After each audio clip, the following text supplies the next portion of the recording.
بسم اللہ الرحمن الرحیم۔ السلام علیکم ورحمۃ اللہ وبرکاتہ۔ سفر سے واپسی پر ہم بستری کرنا کیوں ضروری ہے؟ ہم بستری کے شرعی آداب۔ محترم ناظرین، جیسا کہ ہم سب جانتے ہیں کہ کھانا پینا انسان کی سب سے پہلی اور سب سے بڑی ضرورت ہے۔ اگر ہم کھانا اور پینا نہیں کریں گے تو پھر ہمارا جسم اور صحت زیادہ عرصہ تک برقرار نہیں رہ سکیں گے۔ بالکل اسی طرح کھانے پینے کے بعد میاں بیوی کی شرعی ملاقات نہایت ضروری ہے۔ اس شرعی ملاقات کو مقاربت، ہم بستری، مجامعت، جماع یا میاں بیوی کا تنہائی میں محبت بھرا کام سر انجام دینا، جو بھی نام دینا چاہیں درست ہوگا۔ جب آپ مقاربت قائم کرتے ہیں تو آپ کو سکون اور خوشی محسوس ہوتی ہے۔ جب میاں بیوی خوش ہوتے ہیں تو اعتماد میں اضافہ ہوتا ہے۔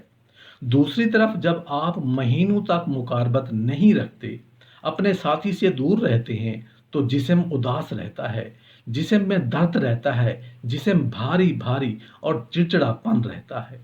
میاں بیوی اگر شرعی عذر کے بغیر مقاربت کا جان بوجھ کر ڈیلے کیے رکھیں گے تو پھر دوسروں میں دلچسپی بڑھ سکتی ہے۔ اگر آپ اپنے ساتھی کو ہم بستری کے لیے نہیں کہتے تو آپ کے درمیان فاصلے بڑھ سکتے ہیں۔ مرد حضرات یعنی شوہروں کو کام کے سلسلے میں یا جاب کے سلسلے میں گھر سے باہر رہنا پڑتا ہے۔ سفر کرتے آتے جاتے غیر محرم عورتوں پر نظر پڑ ہی جاتی ہے۔ غیر محرم عورتوں پر مرد کی نظر کا پڑنا ان کی نظر کو گناہگار نہ کر سکے۔ اس سے بچنے کے لیے ایک حدیث ہے جس کا مفہوم کچھ اس طرح ہے کہ سیدنا جابر رضی اللہ عنہ سے روایت ہے کہ رسول اللہ صلی اللہ علیہ وآلہ وسلم نے ایک عورت دیکھی تو اپنی بیوی زینب رضی اللہ عنہا کے پاس آئے۔ وہ کھال کو دباغت دے رہی تھی۔ آپ صلی اللہ علیہ وآلہ وسلم نے ان سے اپنی بشری ضرورت پوری کی، پھر اپنے صحابہ رضی اللہ عنہم کے پاس آ کر فرمایا، غیر عورت شیطان کی صورت میں آتی ہے اور شیطان کی صورت میں جاتی ہے، لہٰذا تم میں سے کوئی کسی عورت کو دیکھ لے تو اپنی بیوی کے پاس چلا جائے، یہ کام اس کے دل سے وسوسے کو دور کر دے گا۔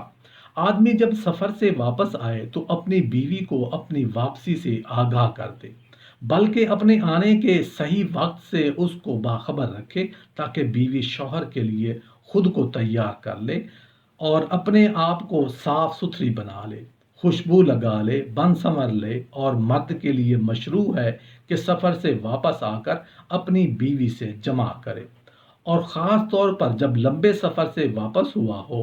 حضرت جابر بن عبداللہ رضی اللہ عنہ نے نبی کریم صلی اللہ علیہ وآلہ وسلم سے روایت کی ہے، آپ نے فرمایا، جب تم میں سے کسی کی گھر واپسی بھی ہو جائے تو اچانک رات کو گھر واپس نہ آئے۔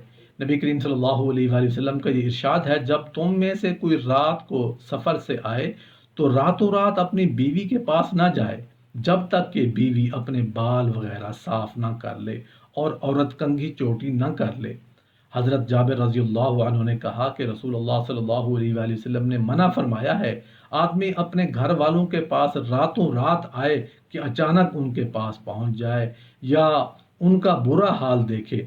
اور رسول اللہ صلی اللہ علیہ وآلہ وسلم جب سفر سے واپس ہوتے تھے تو اپنے بعض اصحاب سے فرماتے تھے، ابھی ٹھہرو، رات ہونے دو تاکہ پراگندہ حال عورت کنگھی چوٹی کر لے، شوہر سے زیادہ دن الگ رہنے والی عورت اپنے بال وغیرہ صاف کر لے، پھر تم ان سے صحبت کرنا۔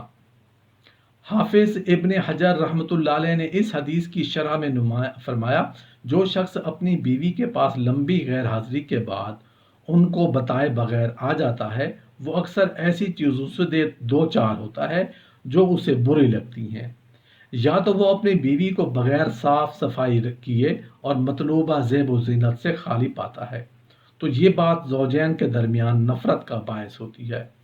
اور اسی کی طرف نبی کریم صلی اللہ علیہ وآلہ وسلم نے ارشاد فرمایا، تاکہ عورت اپنے بال صاف ستھرے کر لے اور کنگھی کر کے پراگندگی دور کر کے۔ اس حدیث سے یہ بات معلوم ہوئی کہ عورت سے اس حالت میں مباشرت کرنا مکروہ ہے جب وہ غیر منظم ہو، تاکہ شوہر عورت کی کسی ایسی بات کو نہ دیکھ سکے جس سے اسے نفرت پیدا ہو، یا اچانک گھر آ جانے سے ممکن ہے وہ بیوی کو غیر پسندیدہ صورت میں دیکھے، جبکہ شریعت تاکید کرتی ہے کہ پردہ کی یہ سب باتیں چھپی رہیں۔ اور اس کی طرف نبی کریم صلی اللہ علیہ وآلہ وسلم کا یہ ارشاد ہے کہ شوہر گھر والوں کو بری حالت میں دیکھیں یا ان کی کمزوریوں سے باخبر ہو جائیں، اس لیے ضروری ہے کہ آدمی اپنے آنے کی خبر گھر والوں کو دے دے کہ وہ فلاں دن فلاں وقت گھر پہنچے گا، تاکہ اس قسم کی ممنوع باتوں سے پالا نہ پڑے۔ اور یہ بھی مناسب ہے کہ عورت زیب و زینت کر کے شوہر کو اپنی طرف مائل کر لے تاکہ اس سے نفرت نہ ہو۔ چنانچہ نبی کریم صلی اللہ علیہ وآلہ وسلم کی بعض بیویوں نے آپ صلی اللہ علیہ وآلہ وسلم سے کہا، اگر عورت شوہر کے لیے بناؤ سنگار نہ کرے تو اس کے نزدیک بے وقت ہو جائے گی اور اس کی نظر سے گر جائے گی۔ اور یہ صحیح ہے کہ حضرت عائشہ رضی اللہ عنہا ایسا کرتی تھیں۔ چنانچہ ایک مرتبہ نبی کریم صلی اللہ علیہ وآلہ وسلم ان کے پاس گئے تو دیکھا کہ وہ چاندی کے چھلے پہنے ہوئے ہیں، تو آپ نے فرمایا، عائشہ یہ کیا ہے؟ انہوں نے کہا، یا رسول اللہ، میں نے اسے بنوایا ہے تاکہ آپ کے لیے بناؤ سنگار کروں۔ عورت کا ادب اور اس کی عظمت اسی میں ہے کہ وہ ہر موقع پر اپنی فطری اور خلقی شرم و حیا ہی کو اپنائے رکھے۔ رسول اللہ صلی اللہ علیہ وآلہ وسلم نے ارشاد فرمایا، تم میں سے جب کوئی اپنی اہلیہ سے مباشرت کرے تو اسے چاہیے کہ اس کا حق ادا کرے، پھر جب عورت کی حاجت پوری ہونے سے پہلے وہ اپنی حاجت پوری کر لے تو علیحدہ ہونے میں جلدی نہ کرے، حتیٰ کہ عورت بھی اس سے اپنی حاجت پوری کر لے۔ حضرت جابر رضی اللہ عنہ فرماتے ہیں کہ رسول اللہ صلی اللہ علیہ وآلہ وسلم نے باہم کھیلنے سے پہلے مباشرت کرنے سے روکا ہے۔